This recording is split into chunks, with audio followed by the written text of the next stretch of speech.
Hello everyone, welcome to lecture fourth. First question है, एक वस्तु इंक्लाइंड प्लेन पर रोलिंग कर रही है।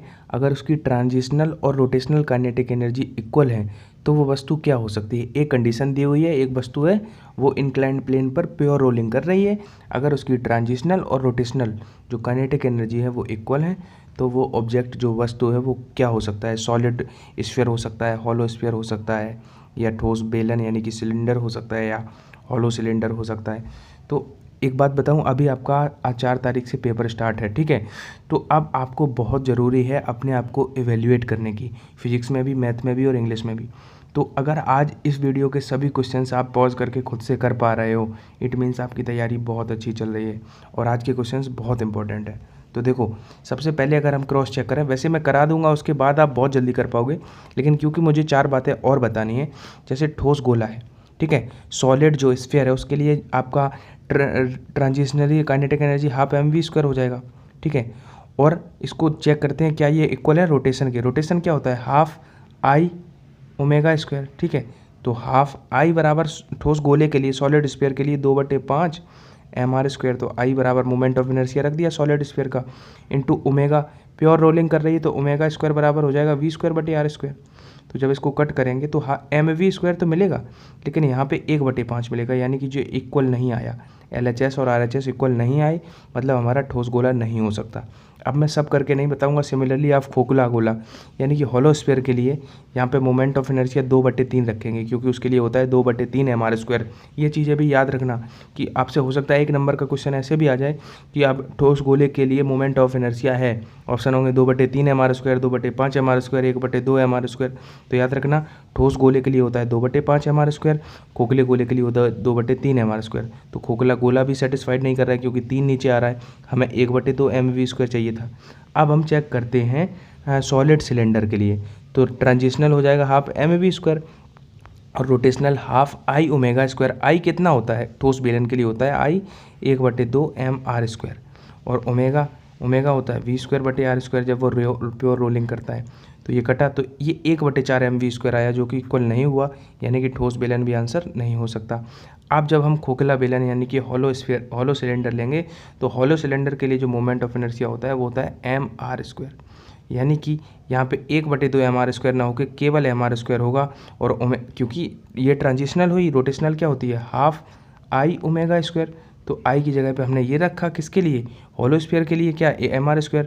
तो ये r² से ये r² कट गया, तो हाफ mv² मिल जाएगा, किसके लिए, आपका खोखले बेलन।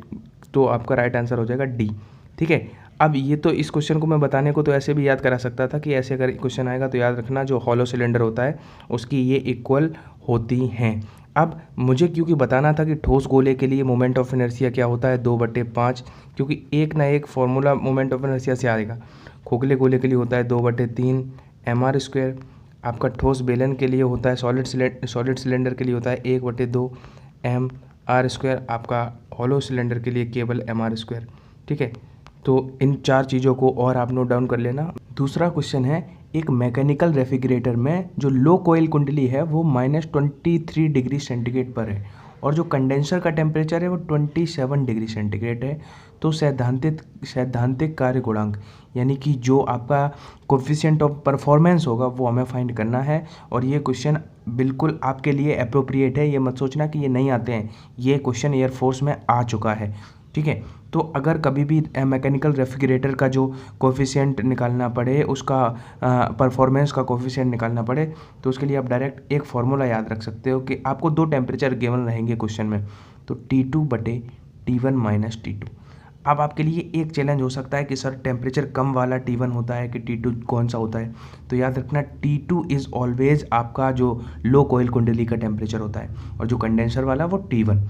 या आप ऐसे भी सोच लेना, जो ताप कम हो वो आपका T2 रहेगा। जैसे कि आपको याद हो तो आप दक्षता एफिशिएंसी कैसे निकालते थे, ईटा 1 - T2/T1। तो जहाँ पे T2 क्या होता था, T2 लो टेम्परेचर। मैंने ये ट्रिक्स सारी बताई हैं, ठीक है, जब कार्नो इंजन बहुत अच्छे से पढ़ा है।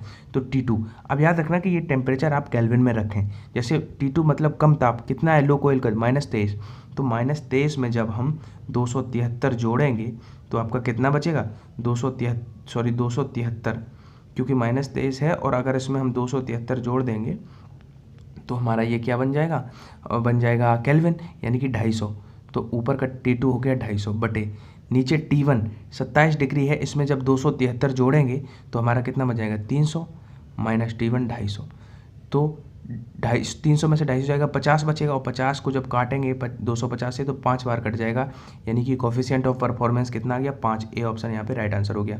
अब किसी को लग रहा हो कि सर ये 250 कैसे आ गया, क्योंकि तो ये माइनस का 23 है, माइनस का 23 में जब हम 273 जोड़ेंगे तो अब देख लो 3 में से 3 गया 0 और 27 में से 2 गया 25, तो ये प्लस का 250 आ गया। ठीक है, थर्ड क्वेश्चन है म्यूचुअल ग्रेविटेशन के प्रभाव में दो इक्वल मास के पार्टिकल आर रेडियस के सर्कुलर पाथ पे गति कर रहे हैं। एक सर्कुलर पाथ हम बना लेते हैं आपको समझाने के लिए। इस पे दो इक्वल मास, एक यहाँ पे सपोज है m मास का और यहाँ पे भी है एक m मास का पार्टिकल। अगर इसकी रेडियस r होगी तो ये यहाँ से डिस्टेंस r हो जाएगी और यहाँ से डिस्टेंस ये r होगी क्योंकि रेडियस है। तो ईच पार्टिकल की जो वेलोसिटी होगी, चाल होगी, वो क्या होगी। आप एक बात बताओ कि अगर ये जो है दोनों अट्रैक्शन, इनमें जो वो लग रहा होगा ग्रेविटेशनल अट्रैक्शन फोर्स, वो क्या लग रहा होगा जी एम एम, क्योंकि दोनों की इक्वल मास है, बटे नीचे आर स्क्वायर होता है, मतलब उनके बीच की डिस्टेंस का स्क्वायर। तो बीच की डिस्टेंस क्या हो जाएगी, आर ये और आर ये क्या हो जाएगी आपका 2r स्क्वायर, यानी कि 2r का स्क्वायर करेंगे तो 4r स्क्वायर हो जाएगा।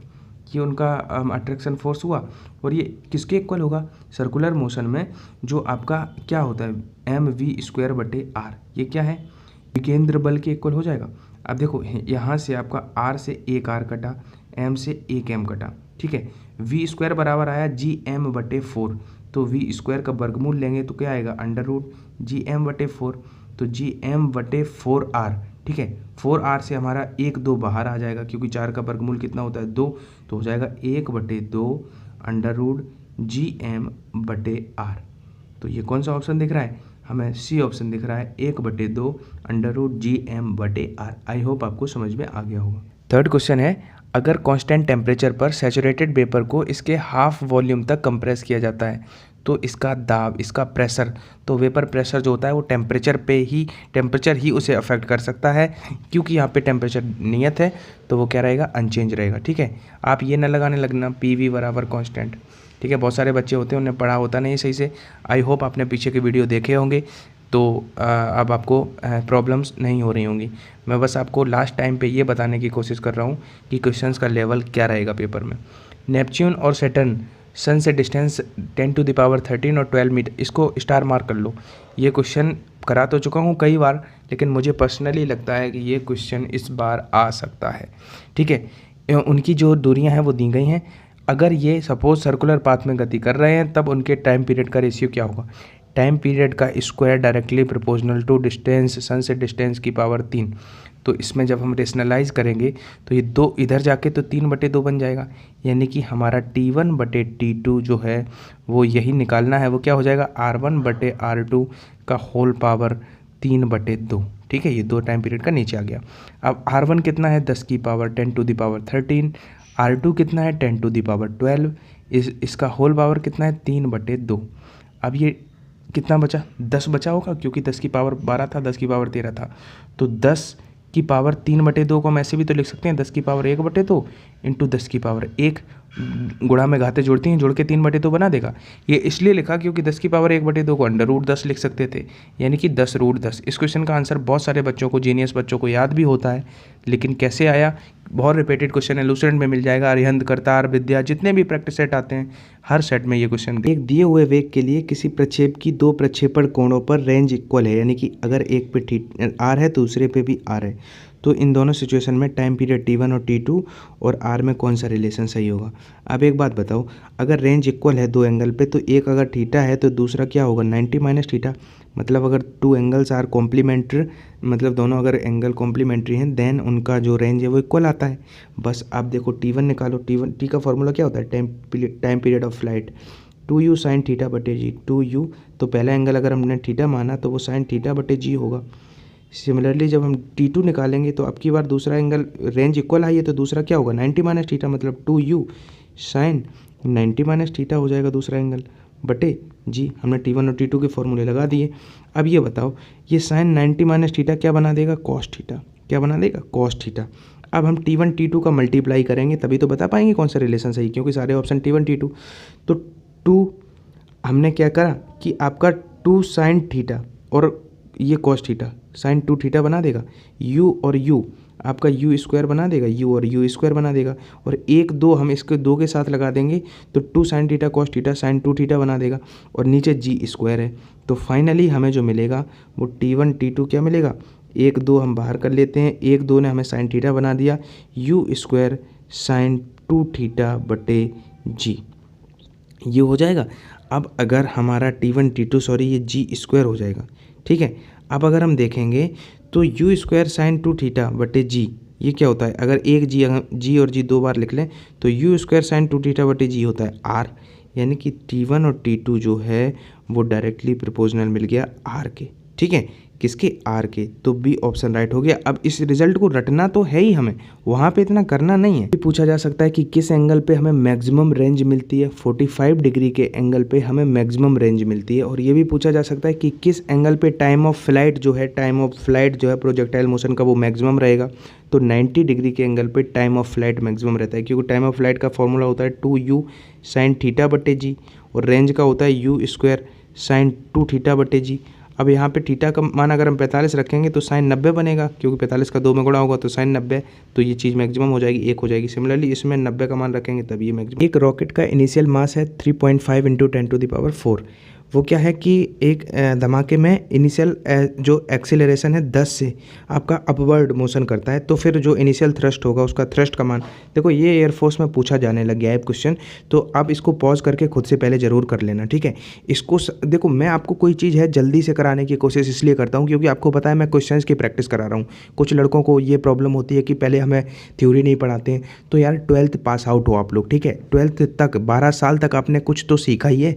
अब आपको नंबर ऑफ क्वेश्चंस की प्रैक्टिस करनी है जिससे आप वहाँ पे परफॉर्म कर पाओ। 12th में अगर आपने मस्ती करी है तो मे बी ये प्रॉब्लम्स दे रही हो चीज़ें, बाकी मेरी कोशिश यही है बस आपको इतनी क्वेश्चंस की प्रैक्टिस करा दूं कि अगर आप अच्छे से प्रैक्टिस कर लेते हो, मेरा बस एक ही मोटो है, practice makes a man perfect, और मैं उसको अब की बार फुलफिल करके दिखाऊंगा। तो अगर थ्रस्ट पूछा जाए, रॉकेट का क्वेश्चन आ गया, तो थ्रस्ट फोर्स जो होगा सीधा फॉर्मूला लगा दो, m उसका मास और उसका एक्सीलरेशन। जैसे लिफ्ट वाला केस होता है, लिफ्ट ऊपर अगर एक्सेलेरेट कर रही है तो उसमें इंक्रीज हो जाता है मास में, नीचे एक्सेलेरेट कर रही है डिक्रीज हो जाता है, तो ऊपर जाने पे क्या होता है mg+a। तो इसको को रिलेट करके अगर याद कर पाओ तो ठीक है कि अब इतनी चीज़ें आपको डेटा गिवन रहेगा, सिंपली आपको थ्रस्ट पूछा जाएगा। तो m मास का मतलब 3.5 यानी कि 3.5 × 10⁴।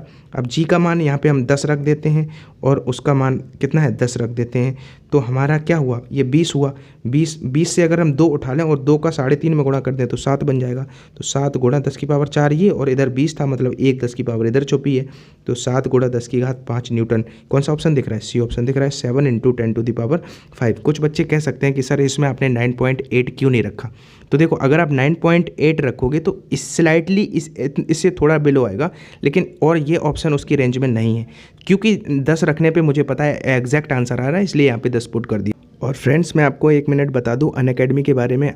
प्ले स्टोर में आप गूगल प्ले स्टोर में सर्च करना अनअकैडमी लर्निंग ऐप, उसको डाउनलोड कर लेना, उसमें डिफेंस कैटेगरी चूज कर लेना, उसमें एयरफोर्स ग्रुप एक्स के हो तो एक्स और वाई वाले बच्चे वाई को चूज करके आपको बहुत सारे वहाँ पे कोर्सेज दिखेंगे, फ्री कोर्सेज। इन बचे हुए 8 दिनों में अगर आप अपने आप को और अच्छे से एनहेंस करना चाहते हो तो वहाँ अगर आपको लग रहा है कि यूट्यूब पर रिसोर्सेज की कमी है तो वहाँ पर जाके, वो केवल पढ़ाई का ही ऐप है, उस पर वहाँ पर केवल पढ़ाई होती है, तो वहाँ पर कोई भी कोर्स आप वहाँ पर पढ़ सकते हो। और अगर कोई कोर्स खरीदना चाहते हो तो मेरा रेफरल कोड यूज कर लेना, 10% का डिस्काउंट मिल जाएगा। रेफरल कोड है लक्ष्य12, ठीक है।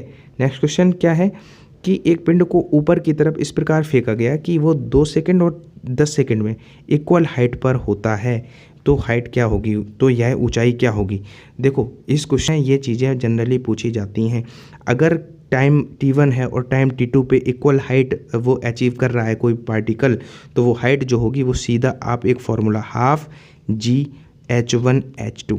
अब बताओ ये टफ है क्या, आपने एक स्पेसिफिक टाइप किया और उसी स्पेसिफिक टाइप का क्वेश्चन आ गया तो आप कितनी जल्दी उसको परफॉर्म कर पाओगे। बस h1 h2 को मल्टीप्लाई कर दो, आपको आंसर मिल जाएगा। t1 t2 होता है यहाँ पे, t1 t2 हाइट तो इक्वल ही है, हाइट h1 h2 का कोई सवाल ही नहीं, क्योंकि इक्वल हाइट है वही हमें फाइंड करनी है। तो t1 t2 तो 12g t1 मतलब पहले 2 सेकंड में वो हाइट मिलती थी, फिर वो 10 सेकंड में वही हाइट मिलती थी, तो ये 2 से 2 कट गया तो 10g। कौन सा ऑप्शन? डी ऑप्शन यहाँ पे राइट आंसर हो गया 10g।